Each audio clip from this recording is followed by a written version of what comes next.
Welcome to Samba Samba. Enjoy the video. You start by confirming the patch test result and protecting your skin. This prevents irritation. Once done, put on gloves and a towel and apply a thin barrier of cream along the hairline to avoid stains. You then squeeze the casting Creme gloss tube into the nozzle bottle and add equal parts Developer 1. This creates the active emulsion. Make sure to shake vigorously until the mixture is smooth and uniform so color disperses evenly through the hair. You section hair into 4 clearly defined quadrants to achieve consistent saturation. This avoids patchy results.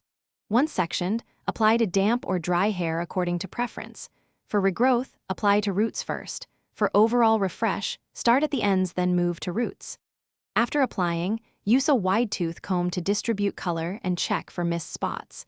Then let the dye process for 20 to 25 minutes at room temperature, which allows the gloss molecules to. You finish by rinsing thoroughly with warm water until it runs clear. This stops the chemical process and prevents continued lightening. Once rinsed, apply the included conditioner or a replenishing mask for 2-3 minutes to seal the cuticle and boost shine. Make sure to avoid heat styling for 24 hours to preserve the gloss. If color appears uneven, retouch only the missed strands or wait 2 weeks before repeating. This reduces damage and gives the color molecules time to stabilize. Thanks for watching. Consider subscribing if we helped you.